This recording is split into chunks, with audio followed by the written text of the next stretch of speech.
हम जान ही रहे होंगे इस 400 कितना काम का है, तो सेफ्टी का कोई कंसर्न है नहीं, आप आराम से आ सकते हैं।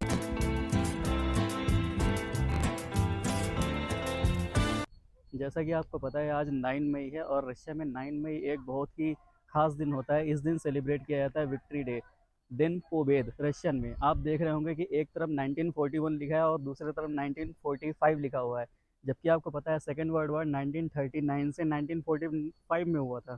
तो यहाँ 1941 से लेकर 1945 की लिखा है। इसके बारे में आपको बताऊंगा।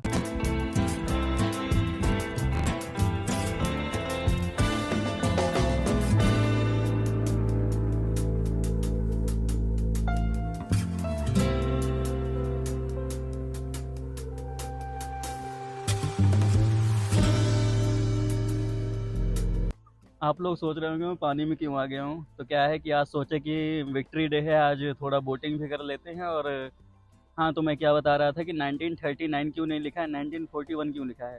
असल में क्या हुआ था ना कि ये जर्मनी और रशिया, उस समय रशिया तो था नहीं, मतलब वो पूरा सोवियत यूनियन था, रशिया ही था एक तरह से। तो ये क्या किए, एक समझौता साइन किए, मोलोतोव रिबेनट्रोप करके एक है पैक्ट, जो जर्मनी और रशिया के बीच में था। इसका कोई मतलब नहीं इन शब्दों का, बस कंट्रीज के दोनों फॉरेन मिनिस्टर थे, मोलोतोव रशिया, रिबेनट्रोप जर्मनी का।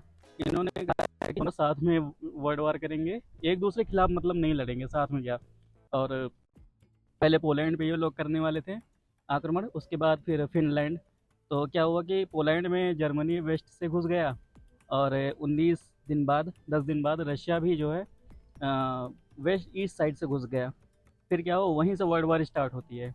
और 1941 इसलिए लिखा था क्योंकि 1941 में हिटलर जो था जर्मनी का, उसने समझौता तोड़ दिया था और ऑपरेशन बारबरोसा चालू कर दिया था। उसमें क्या है कि फिर इन दोनों ने क्या है कि जो मॉस्को के वो जो सिटीज़ हैं, स्टालिनग्राद, लेनिनग्राद, मॉस्को, वहाँ पे इन्वेजन चालू हो गया। इन्वेजन चालू हो गया, और उस समय क्या था कि सबसे डेडलीस्ट ये वर्ल्ड वार था स्टालिनग्राड में। उसमें क्या था कि बहुत ज़्यादा लोग मरे थे। और जब बाद में क्या हुआ कि जब लास्ट में फिर पुश करने लगे बर्लिन में, क्योंकि जर्मनी वालों को पुश करने लगे, मतलब कि वर्ल्ड वार जीतने ही वाला था रशिया।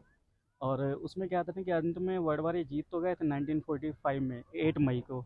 लेकिन क्या है कि जब साइन हुआ था, तब मॉस्को में उस समय 9 तारीख हो गई थी, रात में हुआ था साइन। इसलिए 9 मई को रशिया में ये विक्ट्री डे मनाते हैं। और अमेरिका अमेरिका को आपने देखा होगा, वो 8 मई को मनाता है। बहुत सी यूरोपियन कंट्रीज़ हैं 8 मई को मनाते हैं। लेकिन मॉस्को पे टाइमिंग सिस्टम अलग है, जैसे इंडिया से 2.5 घंटे पीछे है ये। हाँ, तो यहाँ पे 9 मई हो गया था।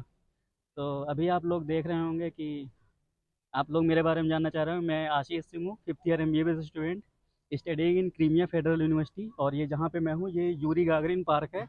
और ये झील है यहाँ पे, एक छोटी सी, यहाँ पे लोग बोटिंग करते हैं छुट्टियों में। छुट्टियों में क्या है, हाँ, जैसे सैटरडे संडे हो जाता है। तो उसके लिए एक इन्फॉर्मेशन देनी ये थी क्रीमिया फेडरल यूनिवर्सिटी के लिए, कि देखिए आप लोगों का नीट हो गया है, पेपर बहुत टफ आया था इस बार, सबको पता है भयंकर टफ आया था। फिजिक्स सब लोग कहते हैं रुला दिया रुला दिया। कोई बात नहीं, आपके पास एक चीट कोड है, वेदान्या एजू अब्रॉड, डालिए, आप सीधा रशिया में मूव कर जाइए।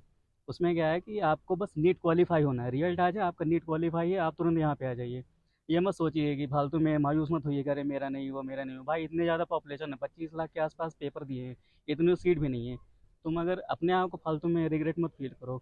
अगर आपको करना ही है, घर में सिचुएशन सही है फाइनेंशियल, आप आ जाइए। क्योंकि वैसे भी आप यहाँ पे फ्री फोकट में डॉक्टर नहीं बनेंगे, आपको वापस जाके एग्ज़ाम देना ही है। तो उसमें कोई वैसी वाली बात नहीं है। और क्रीमिया मैं इसलिए बोल रहा हूँ क्योंकि यहाँ पे मैं खुद पढ़ रहा हूँ और 5th ईयर में हूँ। और यहाँ की क्वालिटी एजुकेशन है, ये मैं खुद बोल रहा हूँ। और क्योंकि आप ये मत सोचिए मैं नीट नहीं दूँ, नीट मैंने भी दिया था और मुझे कोई रिग्रेट नहीं है। नहीं नहीं हुआ तो क्या करूँ, लेकिन MBBS तो करना ही था, तो मैं चला आया। और बहुत लोगों का कंसर्न ये है कि क्रीमिया, जैसे रशिया और यूक्रेन की बात होती है, नाम आता है क्रीमिया का। तो क्रीमिया के बारे में बता दूं आपको कि ये एकदम सेफ़ है। ये इक्विप्ड है S-400 से। जैसा कि आपने, इस समय इंडिया और पाकिस्तान का भी वार चल रहा है, और आपने देखा होगा कल कई सिटीज़ में, कम से कम 15 सिटीज़ को S-400 ने बचाया। खैर इंटीग्रेटेड एयर डिफेंस सिस्टम था इंडिया का, बहुत ही ज़्यादा सबने बचाया। लेकिन S-400 का बहुत ही ज़्यादा नाम आ रहा है। S-400 कहाँ की है, रशिया की।